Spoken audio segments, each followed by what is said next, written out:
Bueno, continuamos con las características, retomamos unirramios. La cabeza está constituida por la fusión de 5 segmentos. Acá hay un error donde se pone 6. Así que corríjanlo, chicos. El primer par de apéndices son las antenas. O sea, un par de antenas constituyen el primer par de apéndices. Las mandíbulas son el cuarto par. Los ojos compuestos son otra característica. Son ojos capaces de producir o generar imágenes, al mismo tiempo que también colores, pueden ver colores. Los apéndices, la característica, el nombre lo está diciendo, poseen un solo eje, y la respiración, un solo eje estructural. La respiración es muy característica y propia de los insectos y los unirramios en general, es de tipo traqueal. Y ya vamos a estudiarla en particular, pero no tiene nada que ver con el concepto que hemos visto hasta ahora de pulmones en libro, pulmones, animales pulmonados en general. Es de tipo traqueal y ya la vamos a ver en particular. Y la excreción también es a través de un sistema excretor propio de los insectos, que son los túbulos de Malpighi. Ahí abajo de todo lo pueden ver. Túbulos de Malpighi. Así se escribe. Unirramios tenemos desde los mosquitos, son insectos. Los mosquitos son uno de los insectos más presentes en todo el planeta. Las escolopendras o ciempiés también son unirramios. Sus apéndices tienen, y el mosquito tiene como primer par de apéndices a sus antenas. Las escolopendras, pueden ver acá en el detalle que también es así. Las escolopendras o ciempiés, conocidas como ciempiés, son los quilópodos, y los milpiés son los diplópodos, perdón. Quilópodos o chilópodos son las escolopendras, los milpiés son los diplópodos. Y también reconocen como primer par de apéndices a las antenas, y sus pies o sus apéndices son de estructura unirramia. También podemos incluir en este grupo a una polilla, que es un lepidóptero, una mariposa. Entre los ejemplos también podemos citar a los escarabajos, a las cucarachas, a las langostas de tierra tan conocidas, ¿no? A los grillos. Ellos son todos insectos unirramios. Las moscas. Respiración. Vamos con el tema respiración. Teniendo en cuenta siempre que el exoesqueleto es una limitante para el intercambio de gases. Así que el exoesqueleto siempre reduce la difusión de gases. Contra esa limitante tiene que compensarla el sistema respiratorio tiene que luchar el sistema respiratorio de los artrópodos. En los arácnidos, el más común y difundido es el sistema de pulmón en libro, pulmón foliado, aunque también hay variedades de arácnidos que poseen ambos sistemas respiratorios, pulmonados y traqueales. Comparten esta característica con los unirramios o insectos. Y en el caso de los crustáceos, que son acuáticos, poseen branquias abdominales. Deberíamos agregar a esto, lo que ya creo que lo adelantamos en imágenes anteriores, que cuando hablábamos de respiración percutánea, hay algunos crustáceos de tierra, que no son acuáticos, digamos, que poseen un tipo de respiración percutánea, o sea, a través de la piel, como lo tenían las lombrices, ¿no? Los lumbricos. Y en el caso de los insectos, ya la respiración es exclusiva y absolutamente de tipo traqueal.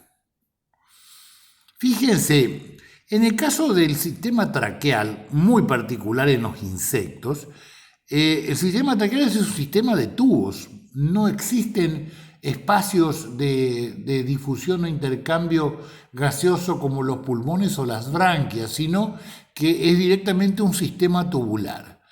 El, el punto de inicio, podríamos decirlo, para su estudio sería el espiráculo o estigma también llamado. Los espiráculos son como orificios que suelen estar ubicados en los somitas abdominales, en la región lateroventral, o sea, hacia el costado y abajo de los somitas abdominales del cuerpo de los insectos, del abdomen de los insectos, para ser más precisos. Ese espiráculo es una abertura, un orificio, ¿no es cierto?, que se continúa por un tubo traqueal que comunica a su vez con un tubo traqueal principal. Y luego se subdivide en unidades más pequeñas denominadas traqueolas, que a su vez se vuelven a dividir en traqueolillas. Estas traqueolas o traqueolillas van llegando como si fueran una subdivisión ramificada a las distintas células u órganos para llevar directamente el gas en estado gaseoso. No hay dilución previa, no hay colorante. Lo que también se suele encontrar son lugares donde se deposita los gases, ¿no es cierto?, sea el oxígeno o el dióxido de carbono, según sea inspiración o expiración, denominados sacos aéreos, ¿no es cierto?, para optimizar el funcionamiento del sistema traqueal y el bombeo o el almacenamiento de los gases. Esto demuestra, en este caso, en un sistema traqueal, la sangre no tiene ninguna función respiratoria, como sí ocurría, por ejemplo, en los moluscos, como sí ocurría, por ejemplo, en los anélidos, y como sí ocurre en el caso de los humanos o los vertebrados superiores, donde la sangre tiene varias funciones, entre ellas la de transporte de nutrientes y también el transporte de oxígeno y dióxido de carbono a través de pigmentos como la hemoglobina, que se dedican a transportar el oxígeno hacia los pulmones, realizar el intercambio gaseoso y llevarlo hacia dentro de los glóbulos rojos, contenido dentro de células que están formadas por hemoglobina, que son los glóbulos rojos. Esto no ocurre en el sistema traqueal, donde el aire no se combina con ninguna sustancia y en estado gaseoso llega hasta los distintos tejidos de los insectos. Así funciona el sistema traqueal. A los efectos de buscar un ejemplo nada más, el sistema traqueal es como un sistema de aire acondicionado central en una casa, ¿no es cierto? El aire acondicionado central tiene un gran aparato de aire que vendría a ser el espiráculo por donde ingresa el aire, ¿no es cierto? Y un sistema de tubos o cañerías los lleva a los distintos ambientes que conforman ese edificio, por ejemplo. Entonces directamente el aire va impulsado por el motor, por la propulsión del aparato de aire acondicionado. El aire se absorbe, se refrigera y se distribuye a través de cañerías o tubos en los distintos ambientes que posee ese edificio. Bueno, en el sistema traqueal también el aire ingresa por el espiráculo y a través de distintos ramas o tubos, que son las tráqueas y traqueolas y traqueolillas, el aire se distribuye en los tejidos. En el caso de los crustáceos estábamos hablando de que se trataba de animales en su enorme mayoría de acuáticos, donde debajo del tórax, en la zona del tórax, debajo y en la zona del tórax, en lateral del mismo, se pueden ver como los apéndices de los somitas se han transformado en expansiones de aspecto plumiforme sumamente vascularizada, o sea, llena de vasos sanguíneos, que son las branquias. Entonces, por ejemplo, esto vendría a ser el corte transversal de un cangrejo. Y fíjense cómo vemos que el exoesqueleto está por afuera, que en el medio está la masa corporal del cangrejo. El exoesqueleto es duro y quitinoso, calcáreo.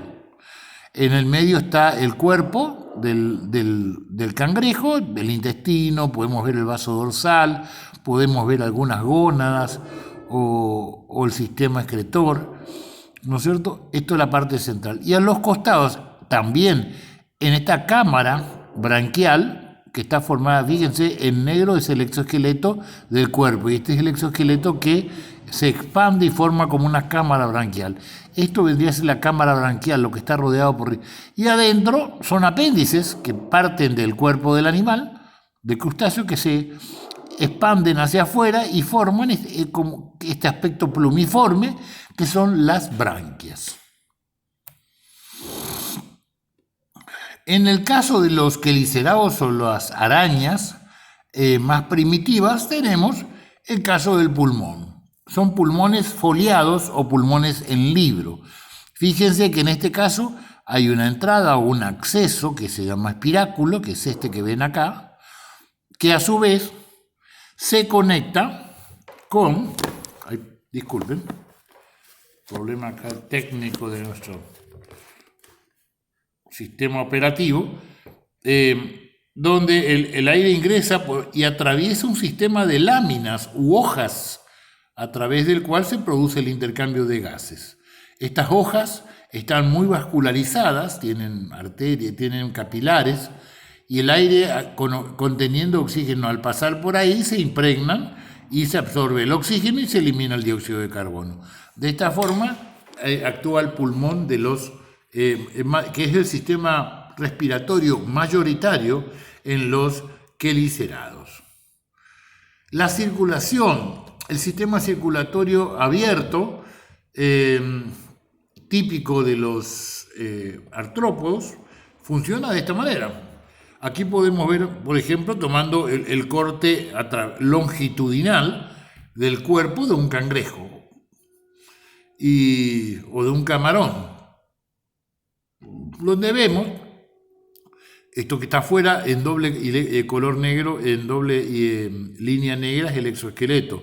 El cuerpo del animal, como buen artrópodo, está adentro. Esto, recuerden, cambia el concepto que tenemos nosotros del cuerpo. Nosotros estamos acostumbrados a tener y a ver en los vertebrados superiores un endoesqueleto que le da rigidez al cuerpo, y las vísceras y las masas musculares están montadas por encima o por arriba de ese endoesqueleto óseo. Eso es el caso de los vertebrados superiores o el hombre.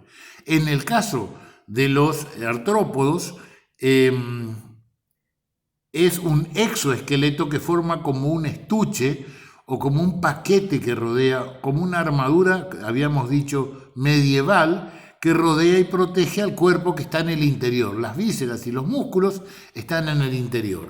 O sea, el concepto es al revés de lo que nosotros tradicionalmente concebimos en los vertebrados superiores. Bueno, entonces, teniendo en cuenta esto, afuera tenemos el exoesqueleto, acá están las patas, la cabeza, todo rodeado por este estuche que es de quitina y muy fuerte, muy duro, con muchas sales de carbonato de calcio. Adentro vemos la masa visceral, donde podemos ver la cabeza, el hepatopáncreas, el sistema en verde, el sistema nervioso, en color púrpura, rojizo, el sistema reproductor. Aquí en color un poco más marrón vemos todo lo que es el sistema digestivo y el hepatopáncreas, ¿no es cierto?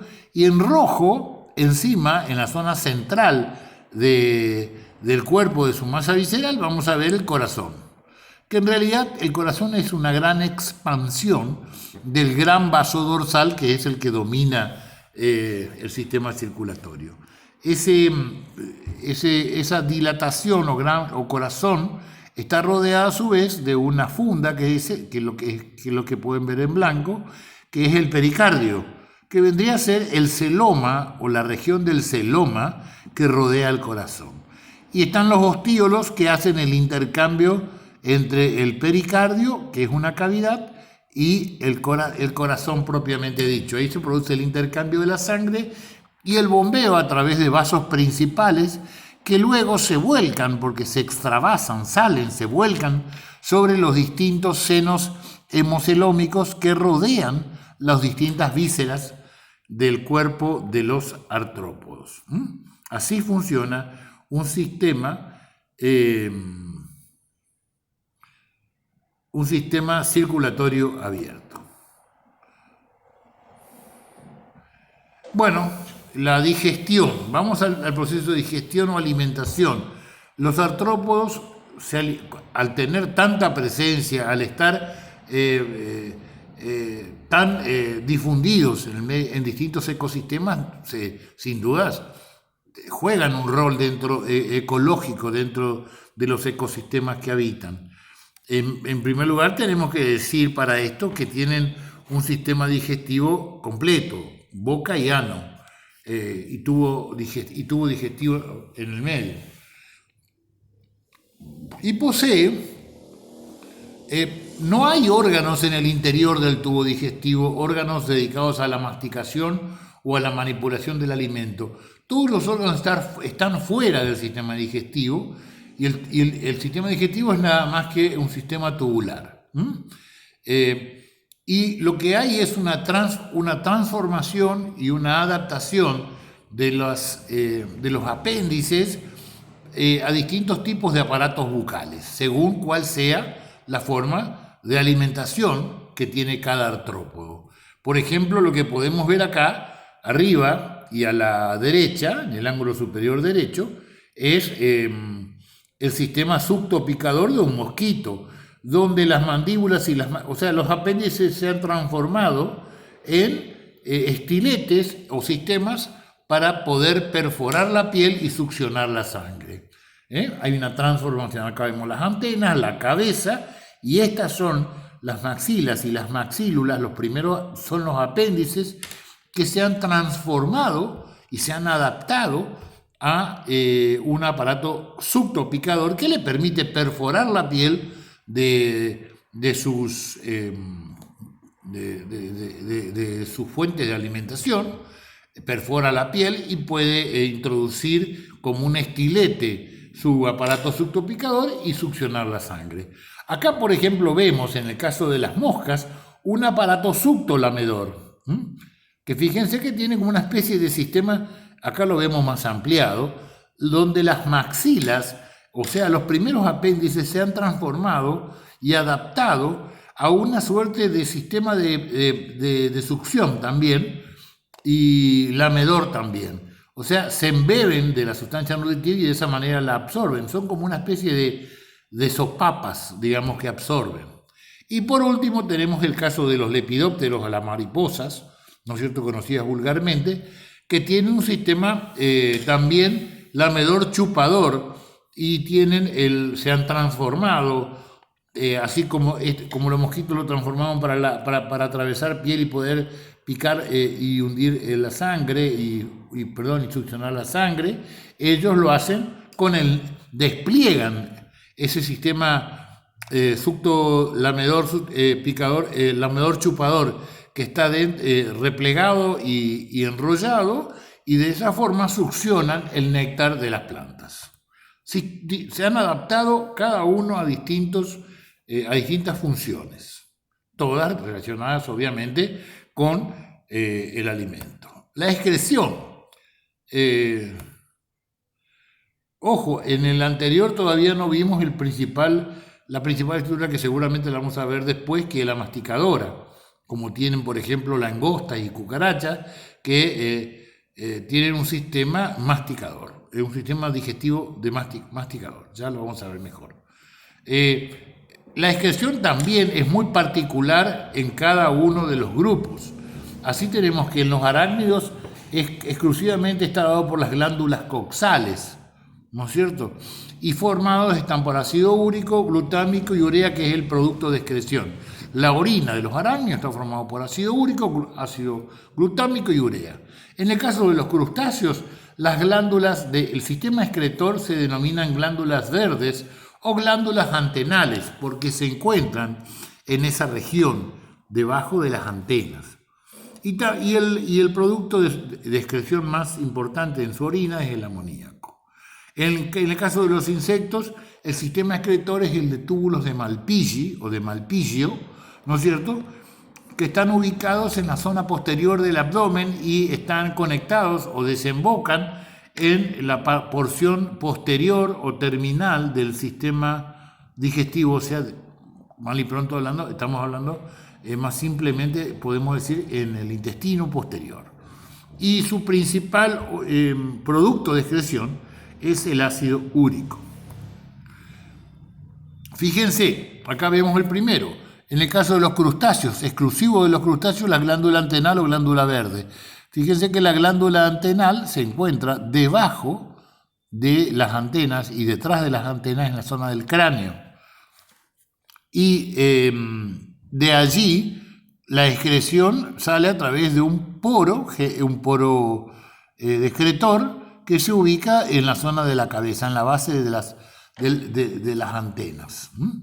Y acá podemos ver ampliado cómo funciona. Fíjense que hay un sistema donde se hace el filtrado, la absorción y el filtrado, un túbulo bastante sinuoso que termina en una vejiga, donde se reúne la orina y finalmente se elimina. Entonces, típico de los crustáceos, la glándula antenal o glándula verde.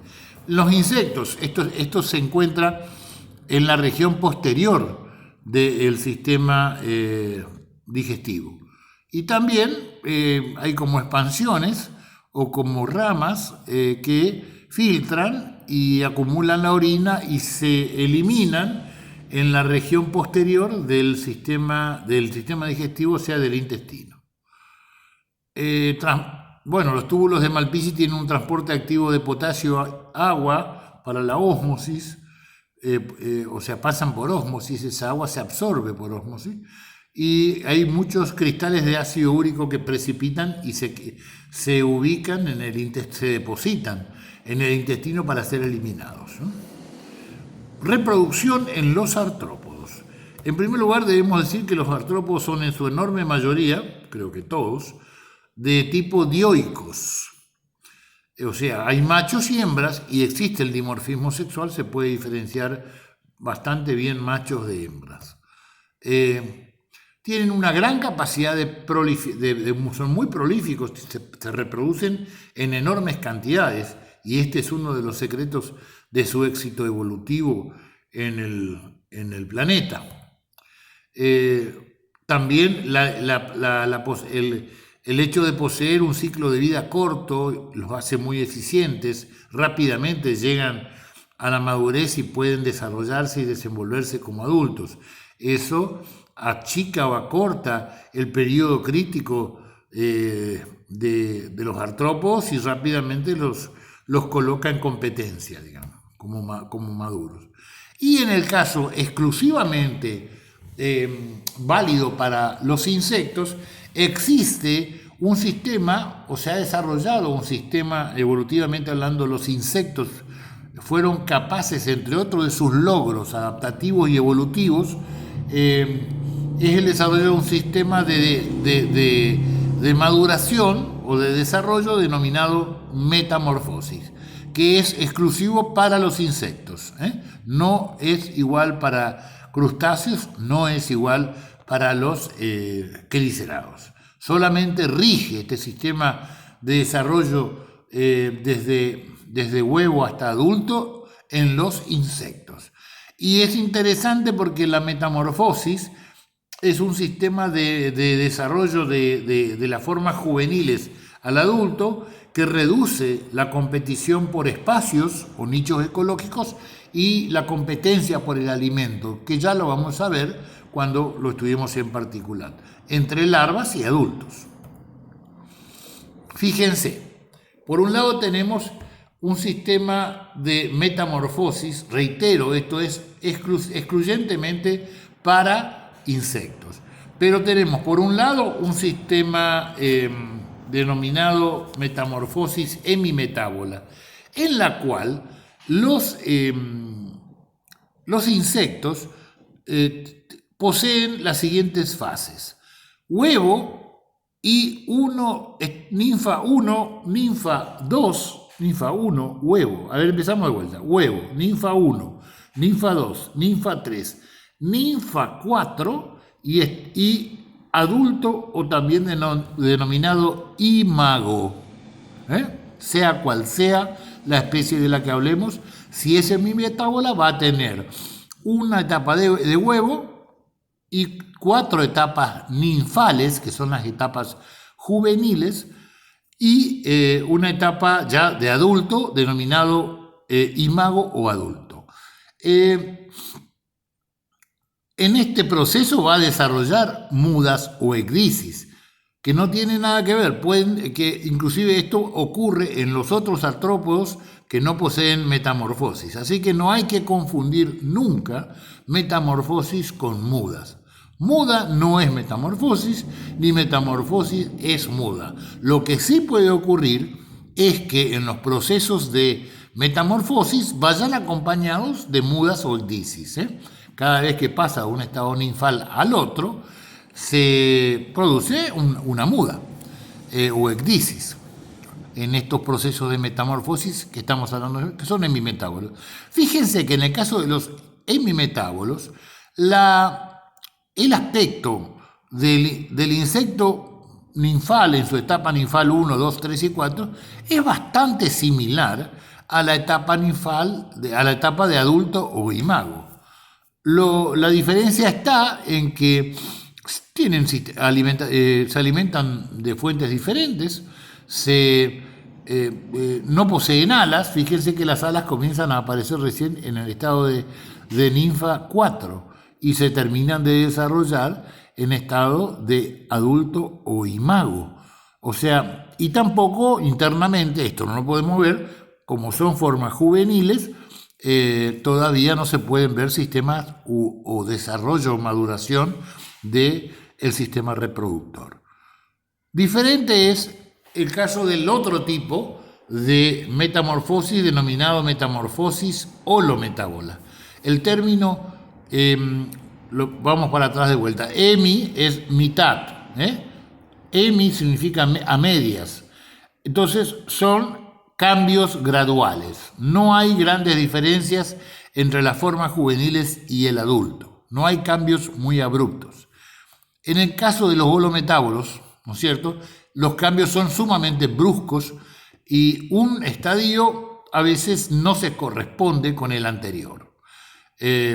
No se corresponde en su forma de alimentación, no se corresponde en su estructura y aspecto anatómico, no se corresponde en su forma de respiración, no se corresponde por el ecosistema que habita en cada etapa, son diferentes. Son casi, para un desinformado en la materia, puede confundirlo tranquilamente con diferentes animales de diferentes especies y en realidad solo son parte del proceso de desarrollo.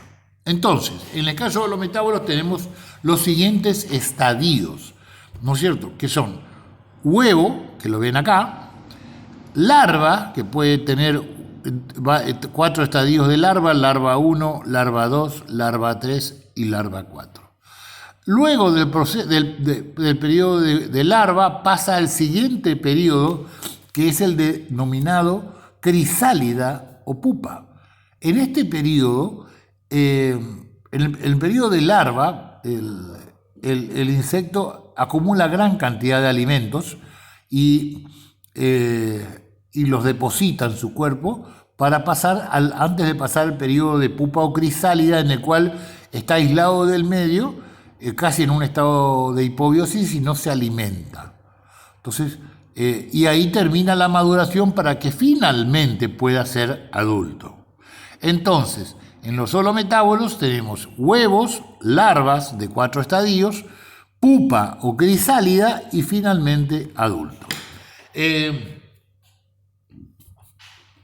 No lo tenemos como ejemplo, lo podemos mostrar después, pero uno de los principales holometábolos conocidos son los mosquitos. Y fíjense que es un gran ejemplo de lo eficiente que ha sido el sistema de metamorfosis para el desarrollo y el éxito evolutivo de los insectos, en este caso. Porque, por ejemplo, los huevos de mosquitos son depositados en espacios acuáticos y las larvas 1, 2, 3 y 4, la L1, L2 y el L3 y L4 se desarrollan en ámbitos acuáticos, son nadadoras, son acuáticas y se alimentan de algas, de bacterias, de protozoarios y de materia orgánica que existe en el agua. Luego en el agua forman o pasan a la forma de pupa o crisálida y finalmente emergen y el mosquito adulto hacia una forma de vida aeroterrestre donde se alimenta de sangre o en otros insectos o moscas, por ejemplo, se alimentan de otras. Entonces fíjense que no compiten las formas juveniles con las adultas por las fuentes y por los espacios ecológicos ni tampoco por el alimento, porque tienen distintas fuentes de alimentación en esos distintos periodos. Eso es otro de los secretos del éxito evolutivo de los insectos en particular y también de los artrópodos en general. Acá está.